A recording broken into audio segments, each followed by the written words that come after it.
Welcome to the Market Mystics podcast, where we discuss what's happening in the cryptosphere and trading on earth as it is in heaven. Buckle up and huddle on while we dive in and get weird. Here are your hosts, Joshua and Kim. Hello, everybody, and welcome to a pretty interesting Thursday. Interesting indeed. It might be an understatement, at least for the markets. Yeah. So late last night, we had news of Russia invading Ukraine, and almost instantly, all the markets started to dive. I mean, Bitcoin, Ethereum, all the cryptos started to go down. Even, the normal S&P and NASDAQ started to dive this morning. And then you saw it's like traditional safe havens like gold and silver going up, as well as oil, which is always a precious commodity during war. You saw that starting to go up. But I would say within the past maybe hour, um, we've noticed almost a complete reversal in that trend. And it's been kind of interesting to watch actually. So, Bitcoin got down, its low was 34.5. Wow. And that was late last night around midnight. And I mean, it's already back up to 38. I mean, that's a pretty significant wave, and it's green on the day. Like, it's up 2% from where it started the day. Right. It's really just interesting to see how news and different world events can really impact the markets. So one of the first notes I have on our rundown is buy the news, sell the event. And that is something it's a phrase that's been around stocks for a long time. And one of the best examples of it is every time Apple releases a new phone or they announce a new phone, their stock almost always shoots up on the announcement of a device. But when it's actually released, then the stock goes down. And it's just kind of this interesting thing to think about, because it shows that people put more value on the news and the possibility of something happen than they do on the actual event of it happening. And that's a little bit, I think, what we've seen with this. I mean, we've been talking for a week now, the potential of some sort of conflict going on. And the market's kind of stayed kind of flat, hasn't had a lot of movement in it.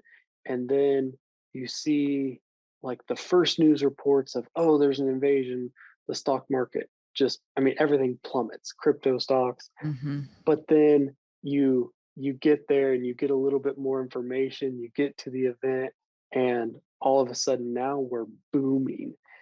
And I think that's kind of man, it's interesting to me to see just how controlled our markets are by fear.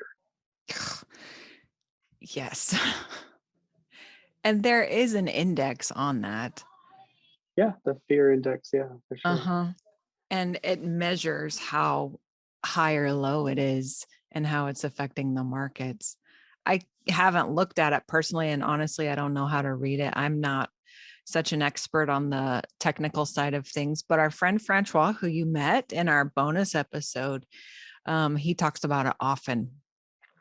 And I think what's remarkable to see is I was watching the breaking news on TV last night, which is strange because I don't really watch the news, but I just happened to be watching the news at that time.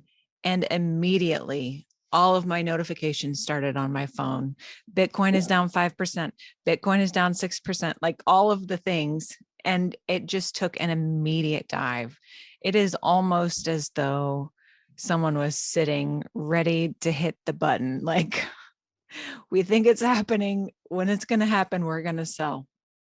Yeah. And I think you're right, is it is interesting to see the swift recovery, um, at least back to the levels in which it was yesterday. And we've seen even a few things start climbing after that. Um, I know one of the coins that I like to watch just because I like it, um, Luna is up 4% in 24 hours, up 22% in 7 days. And based on how the whole market has been, um, that's pretty, it's pretty remarkable. And I know that you will see coins go up and down, but this is one of the top 10 coins. Yeah. And to see that kind of movement and again, recovery in this 24-hour period is pretty notable. Yeah. It, we've talked a lot about market manipulation, and a while back we had a discussion on how there's very few people who have bought Bitcoin that have actually sold Bitcoin. So the big moves that we see are typically caused by a handful of whales that are doing things.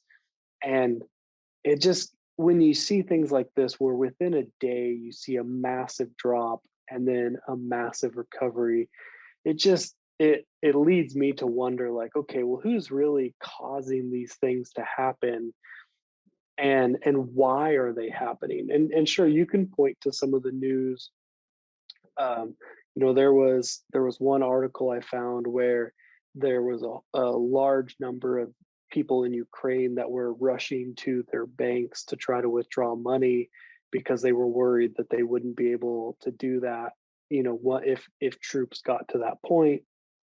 And one of the things that does is it pushes inflation, it pushes fear, because banks won't have the money to give every depositor their money back. But what you're also seeing is people finding those safe havens, like what Bitcoin can be, and running to those, putting their money there. Like, let's say you go to the bank and you try to withdraw your savings account, and they're like, well, we can only give you $1,000. Well, if you really want your money out of there, you might just go buy some type of an investment that gives you the freedom that your fiat bank won't have, and get your money out of there.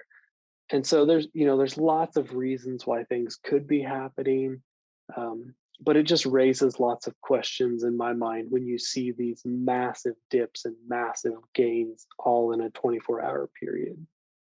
Absolutely. I was talking to Josh before we started recording, and I mean, what we saw was a $500 billion crypto market sell off that happened within a couple hours, Yeah, truly, which is remarkable. And I will give current numbers, but with the market cap right now, it's at almost 1.8 billion or trillion. I'm sorry, trillion with a T. To see a $500 billion move or a $500 billion sell off is a big chunk of the market yeah, cap. yeah. And I'd be, I mean, it's such a massive number in such a short amount of time, but we're already back up to it only being down 0.1% I know. in that time frame. This is wild. This is why, sometimes I think this is why people are afraid to get into the crypto markets. The Right. word you always hear thrown around is volatility, and it's true. But I was just telling a friend of ours, maybe it was yesterday, maybe it was this morning. I lose track of time sometimes. I was just telling him that the crypto markets move quickly. So you may have very quick losses, but you also have the um, possibility of very quick recovery and gains as Right. well. And that's something that you need to know when you're getting into the markets. Um, and Josh was talking about this, the the fact that fear can affect the market so drastically. This is why it's important as investors, as traders, that you have yourself rooted somewhere that's a bit more stable. I Mhm. say over and over again, I think the best way that we should be trading is to be trading with the Father. And when we have that as our source and that as the one saying what to do and when to do, we don't have to worry about trading on fear, you know, because it's becoming faith-based. This is based on your relationship and not based on your ability to guess the markets or get in or out at the right time, because it's not on you, I would say. And honestly, just in life in general, in the last few years, fear has been running rampant, and it is just kind of time that we stop letting it have a say in what we do. So I guess I'm trying to encourage, I hope this is encouragement. Like, if fear is wanting to creep in, take it back to the Father and say, hey, this is happening, what do I need to do? As opposed to, as the Americans say, or maybe just the Midwesterners say, running around like a chicken with your head cut off. Right. I don't know if that's a regional thing or not, but it's terminology we use here, and it's not a great state of being. Yeah. It really takes me back to our conversation with Francois on Tuesday about why are you investing? If you're investing because you believe in the technology of cryptocurrency and what it has to offer, then you would have seen the possibility, you would have seen what it could bring to the people in Russia and Ukraine during a time of conflict.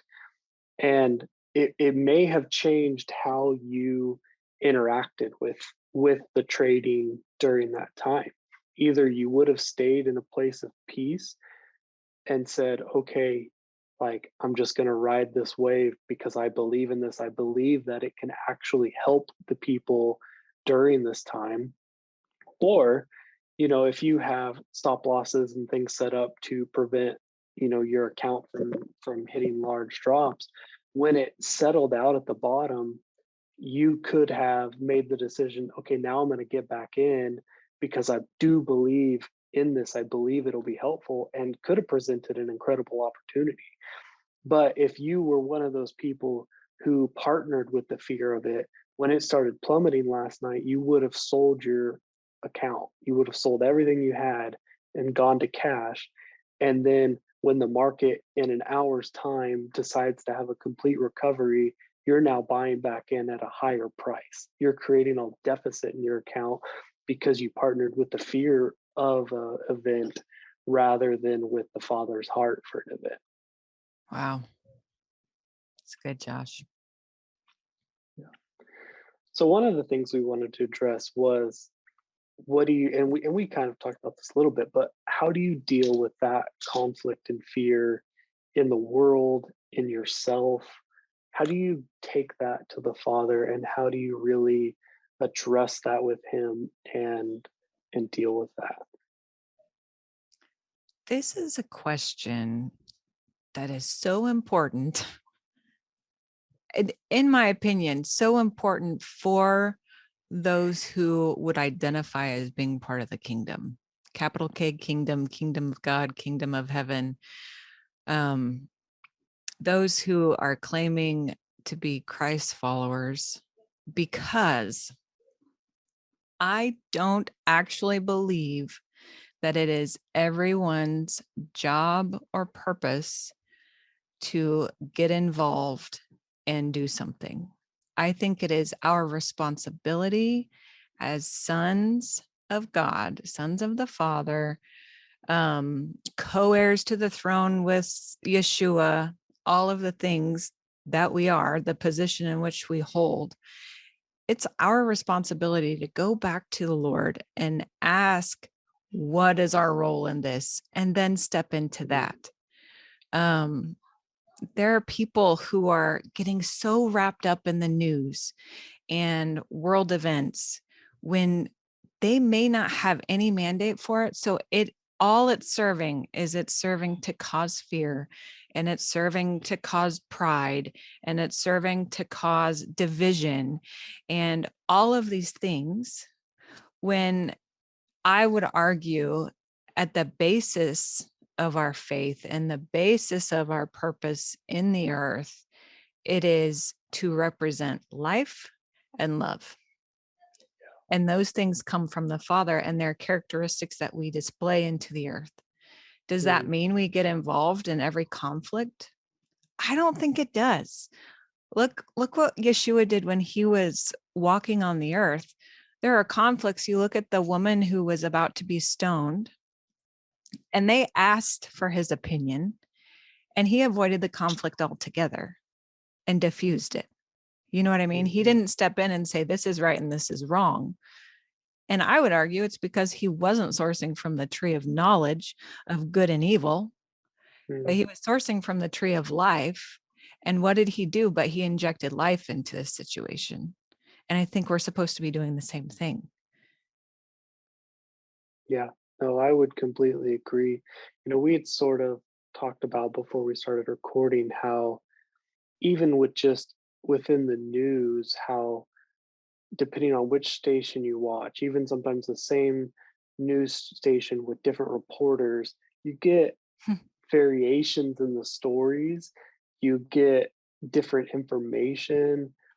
And if you are using those to gather your information, and then you want to go be a prayer warrior and change some conflict, then you're operating on maybe truth, but a lower truth. You're operating on information, on partial information. And, how I just think it would be so foolish for me to go in the spirit and try to fix the markets or fix a war because it's not going the way I think it should go. When really what you're called to do is detangle from your polarization of what is right and what is wrong, Mm-hmm. truly step back and look at it through the Father's eyes. And once and he's not looking at things as right and wrong. And he has a plan of what he wants to do. And that's what you have to partner with. You're not partnering with what you think should happen in the markets, what you think should happen in conflicts in your own life or in the world. Because even if it's just in your own life, you're probably only operating with half of the information. So true. This is profound. And I hope that if nobody listens to any other part of this episode, they listen to this, what you were just saying, because going to the source, which is Yahweh, for your truth is the only way to get 100% unfiltered truth. When you're going to other sources that are, at least in the world, and we all know because we've played the games of where you have to, I think they call it telephone, where somebody starts out with one phrase and they pass it on and it goes between 10 other people. And then when it gets back to you, it's something completely different because people hear through a filter and people interpret through a filter. But I think this is the most important thing that we can do is we can stop sourcing from that tree of knowledge of good.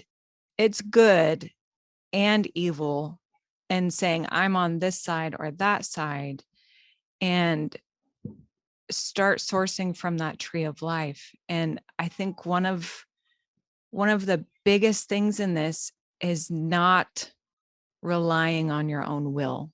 Josh, you were talking about this, going as a prayer warrior because you want to see this done. I want to see whatever the Father wants to see done. And I want it done how he wants it done. And there's some relenting of your own will that has to happen in order to be an effective, manifest Son of God walking out the kingdom on earth. Yeah, I would completely agree with that.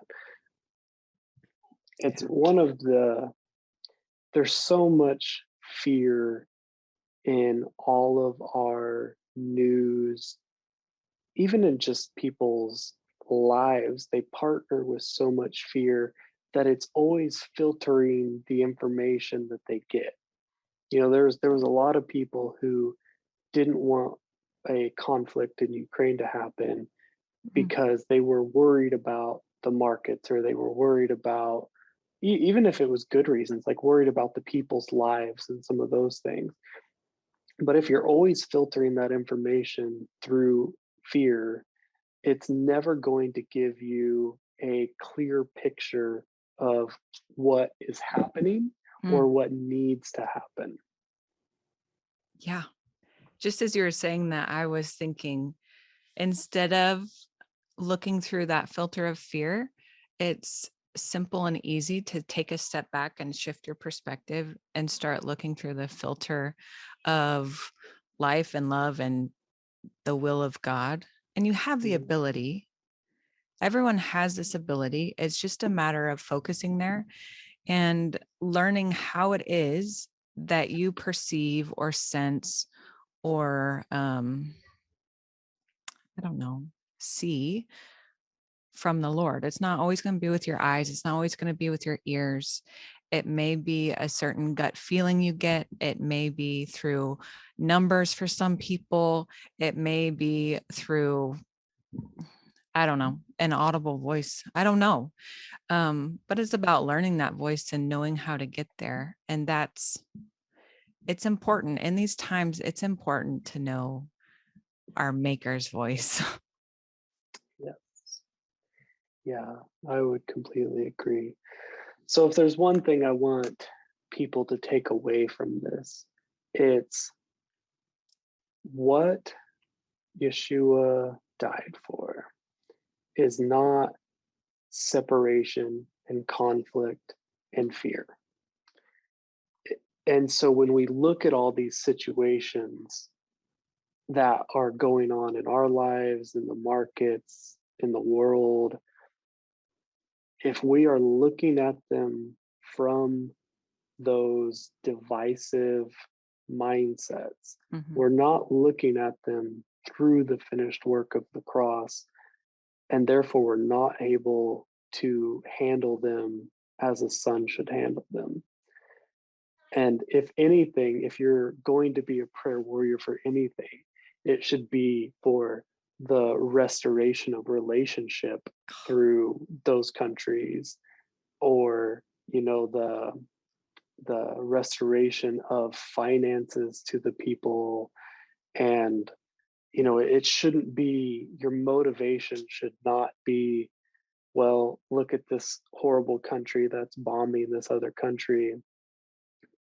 That's, you're taking things from a lower mindset. And I just want to encourage you to, in your trading, in your finances, in the way you deal with people in your life, to learn to detach from the lowest hanging fruit, the lowest hanging truth, and reach for the higher truth that's available through the Father's eyes. Well said. Okay, I think that's going to wrap it up for today. Thank you all for joining. I know this episode was different, but I think it was important. If you need to reach out, if you have other questions about what we've been talking about, please feel free to do so. We're available on all the social medias. You can send a message, you can make a post, whatever. But we're real people and we're open for discussion. That's right. All right. Thanks, guys. Thank you. Thank you for listening. Join us every Monday and Thursday as we discuss trading on earth as it is in heaven. If you want to connect further, follow us on social media at market.mystics for Instagram and TikTok, and search for Market Mystics on YouTube and Facebook. If you still need more, follow the link on Facebook to book a coaching appointment. Until next time, see ya.